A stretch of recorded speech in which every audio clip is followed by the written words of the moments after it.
Hey guys, I'm out here in the stunning Italian Dolomites and I've got the RF 35mm 1.4 with me, and before this lens came out, I really wanted it to live up to the hype. We waited a long time for it, and a lot of people seem to have some reservations about this lens as well. So in this video, I'll talk about my experiences. Is it really worth the upgrade from the 1.8? And is it really worth the purchase at all? Let's get into it.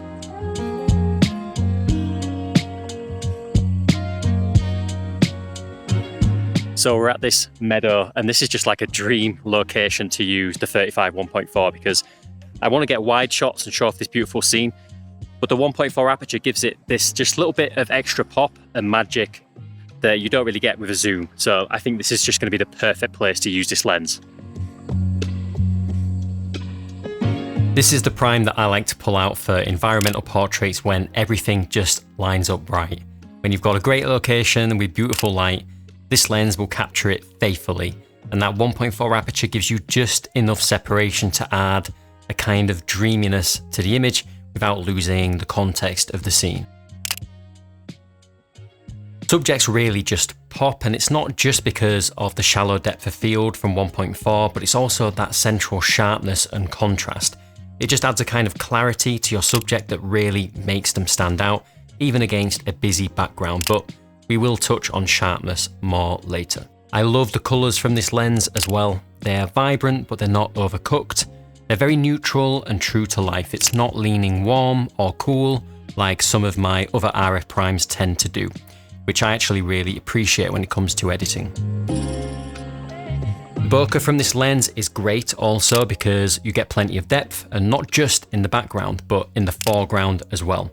So just throw a bit of out of focus texture in front of your subject, and suddenly you've got these really cinematic, almost 3D looking portraits. This is also one of the few lenses that I've tested that will give you a unique swirling effect to the bokeh as well, which I love, especially for portraits. The lens isn't perfect, but sharpness, well, that's not where it slips up, that's for sure, because wide open, even at 1.4, it is already seriously sharp in the center. And you see it straight away in portraits because eyes, skin, and fine textures in clothing, for example, all comes through effortlessly. And it contrasts beautifully with the really soft background. And again, just makes your subject jump out of the image. Step it down to f2, and then you're basically getting edge-to-edge perfection in terms of sharpness. And that's the kind of performance I look to for a studio lens. So I often use this 35mm for studio portraits because it's just so reliably sharp every time, whether that's at a fashion shoot or at a wedding, for example. To put it into perspective a little bit, let's take a look at how this lens compares to the budget RF 35mm 1.8. And to be fair, side by side, the difference in rendering is not night and day.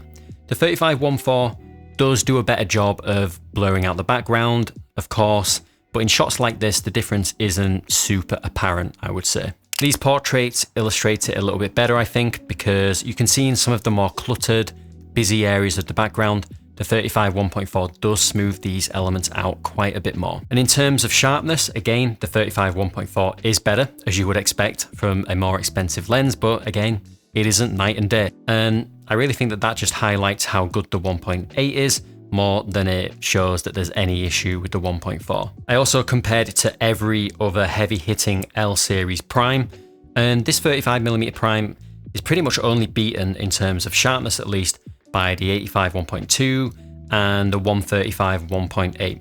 So this lens simply will not let you down in terms of sharpness.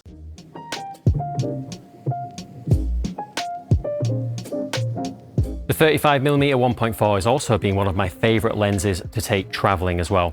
You know me, I love to take environmental portraits with it, but it also works for street photography or just capturing general snapshots of your travels, because 35mm is just so versatile.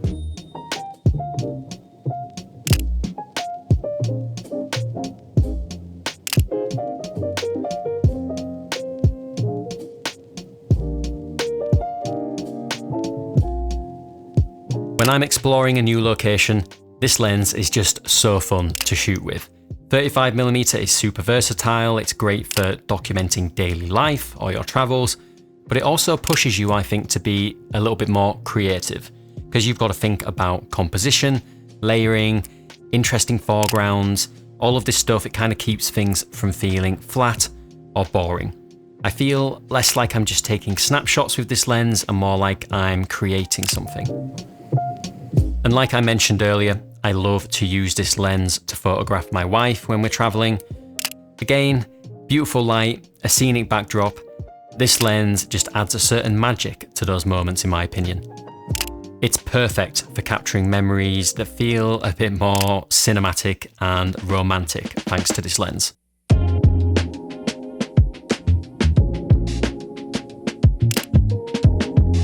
This lens is also a breeze to carry around. I have done hundreds of thousands of steps in the summer sun around the world with this lens on my R6 Mark II mainly. And it has been great because it's lightweight, it's compact, and it's just never a burden to carry around. And that goes for pretty much any of the full frame RF bodies in my opinion. The whole setup fits comfortably in a sling bag or in a smaller backpack, which again just makes it ideal for travel or everyday shooting. This is also a beast of a landscape lens if you like 35mm, because if you step this down to f4, then it's just optically perfect. It's tack sharp from edge to edge. But at the same time, you can shoot it wide open and use foreground elements to add a bit of depth and interest to landscape shots that you don't often see people do. Honestly, 35mm can do just about anything. And this particular lens has handled everything that I have thrown at it without missing a beat. Autofocus in photo mode is also outstanding. The VCM tech in this lens delivers razor sharp focus quickly and reliably. I have used most of the RF lenses and this 35 1.4 is easily up there with the best. It is really fast, it is silent, and most importantly, I can trust it to lock on and stay locked on. And I love to use this for weddings. And it's one of those lenses that I just know I can trust to nail the shot. Before we continue, I've got to let you know that this video is sponsored by Squarespace. As a photographer, having a website that showcases your work is a must in my opinion. And we don't have time along with everything else to learn how to code or design. And that is where Squarespace comes in because it just makes designing your own site so easy. Most of the things you're going to want to do are as simple as drag and drop. But now Squarespace even has amazing AI tools like Design Intelligence or Blueprint AI, which can all help you create a personalized website in just a few easy steps. And of course, the fully customizable photo galleries are just perfect for showing off your portfolio. And I love Squarespace's fantastic e-commerce tools. It makes setting up an online store a breeze, meaning you can start selling in no time and you can handle all kinds of different payment types seamlessly thanks to Squarespace payments. So if you're ready to get started, head on over to squarespace.com/JamesReader and use code JamesReader for 10% off your first domain or website. The 35 1.4 has also been one of my absolute favorite lenses to use for video recently as well, but don't get me wrong, I do wish it had IS, but still, I really love using it because 35 just works for so many different video situations, and that 1.4 aperture, I hate to use this word, but it just gives such a beautiful cinematic image and the rendering is awesome from this lens. Everything I've been recording that you see now on screen, I use the Nisi True Color Variable ND, and this is just basically my travel video setup. If you forced me to shoot video with just one focal length, then it's got to be 35mm, there's no question about that. And I often travel with just a single 35mm lens as well for my whole video setup. Sometimes that's the budget 35 1.8 for its IS, but lately it's been this 35mm 1.4 and it has been a joy to use. Canon clearly had video shooters in mind when they designed this lens, and it shows. The image quality, the performance, it is on another level for video work in my opinion. If I can avoid it, I don't like my video looking overly sterile or clinical. I want a bit of character, and I think that's where this lens delivers. Yes, this is a very sharp lens, sharp enough that you might want to tone it down for video, but it is sharp in an organic way, in more of a natural way in my opinion. I don't often shoot video wide open, but when I do, with this lens, as you can see, you're going to get a ton of background separation. And beyond sharpness, the overall performance is just fantastic. Focus breathing is virtually non-existent, so focus pulls are smooth and they're natural. And autofocus in video as well is just as impressive in photo mode. It's fast, accurate, and super reliable. This is also the first Canon RF Prime that included an aperture ring, which is a really welcome addition, especially for video, because it lets you make smooth, precise exposure adjustments on the fly, which for me comes in handy when, say, a 1 to 5 stop ND filter just isn't cutting it for the most extreme changes to exposure. I do wish this lens had optical stabilization though, like its little brother. That would have made this the perfect video lens for me for cameras like the Canon R8 or the C80, which don't have IBIS. I would love to be able to rely on the lens-based stabilization alone, especially just to avoid those slight wobbles that you're going to get sometimes when using IBIS. I should say as well that unfortunately, this aperture ring only really works in video. So on my R6 Mark II, for example, it works fine in video mode, but switch this over to photo mode and the aperture ring does nothing. So yeah, hopefully that changes in the future. So I've said a lot of great things about this lens, but it's not perfect.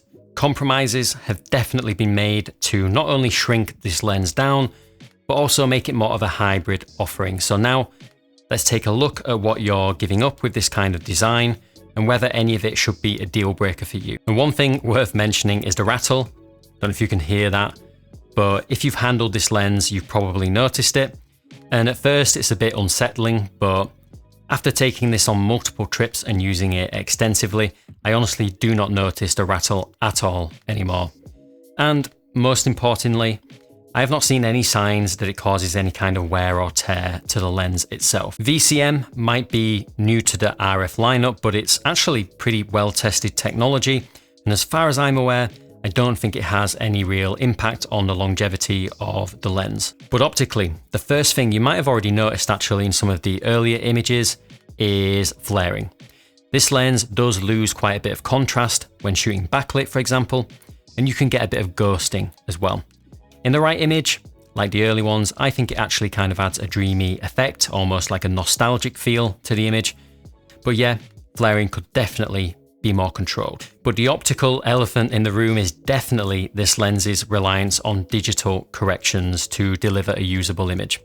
So here is a look at an uncorrected shot, straight from the lens, and as you can see, the software is doing a lot of heavy lifting to fix distortion and heavy vignette. Even next to the budget 35 1.8, you can see that the cheaper lens is actually much better corrected. And maybe when you look at the bokeh and rendering in the corners, you can see a bit of stretching with the 1.4 lens, again likely a result of those heavy digital corrections. But honestly, once those corrections are applied, I've been pretty happy with the final images. Nothing has ever looked distracting or weird in any of the images, I don't think, and it actually renders quite similarly to the RF 35 1.8 despite leaning more into needing more help from software. But one area that these optical compromises could have an effect is in low light or nighttime shooting. So I took some pretty rough astro shots. Sorry, I don't really do this very often, but I really wanted to see how the corners would hold up when photographing stars. And I think maybe when I toggle the corrections on and off, you can see a bit of stretching in the stars, but when I compared it to the 35 1.8, they're about on par. So despite it needing more help from digital corrections, it doesn't seem to handle this any worse than the budget lens. The bigger issue is definitely vignette in a shot like this, because to correct that vignette, you're simply raising the shadows in the extremities of the frame. And with this lens, it can be as much as 3 to 4 stops needed to balance out the exposure across the image. And when you're already pushing your camera to the limits, maybe shooting at really high ISOs in astrophotography, well then that's going to introduce some noticeable noise in the edges of your frame, and an uneven amount of noise as well, because the edges of the frame are going to be more noisy and you might see even some color blotching. But looking at these shots, again, I am not an expert when it comes to astrophotography, but I just wanted to give a couple of examples. I don't think that this is anything extremely unique to this lens, because I have a lot of RF primes and they all the fast primes struggle with vignette, and all of that is going to need to be corrected in post. So I don't particularly think it's fair to pick on this lens when it comes to vignette. It just seems to be the characteristic we kind of have to accept with super fast primes especially compact ones. You can download the raw files and take a look for yourself, because compromises have obviously been made when designing this lens to make it a great hybrid and make it small and light. And at the end of the day, we've all got different tolerances and standards for what we might accept from a premium lens like this. So download the files, take a look, and make up your own mind, and then come back here and let me know what you think. So to wrap things up, personally, I've been really happy with this lens. It was a long wait for sure, but I'm glad that we finally got a fast 35mm 1.4 prime on RF mount, because it's such a staple lens on any camera system. And Canon have given us a version that delivers, in my opinion, for both photo and video. I'm consistently happy with the images from this lens, and it has given me some of my favourite portraits and favourite travel shots over the past year. And honestly, any of the optical flaws and compromises just haven't really taken away from my enjoyment or the final results that I get from this lens. That said, I totally get why some people might have some reservations, especially at the price point of this lens. It's fair to expect more from an L series lens, and in some areas it does feel like a little bit of a step down for photographers from the EF version. So yeah, it is not perfect, but for me, it's absolutely been worth it, and it is one of my favourite lenses that I own. And of course, that's always still an option. You can pick up the original EF version. It's a fantastic lens. I owned it for a while and loved it, and I think it will suit you if you are more photography focused, because it doesn't rely as much on digital corrections. Who knows, maybe we'll see Canon release another fast 35mm prime down the line, maybe a 1.2 version that's aimed squarely at photographers rather than at hybrid shooters. But for now, this lens, I think, strikes a really solid balance for the kind of work that I do personally. But what do you think of this lens? Are the compromises something that you can overlook? Is it a lens you already have? Or is it one that you're thinking about picking up? Let me know in the comments. I'd love to hear your thoughts about the 35mm 1.4. But that's it from me. Thank you guys so much for watching. Hopefully this video was useful, and I'll see you all next time.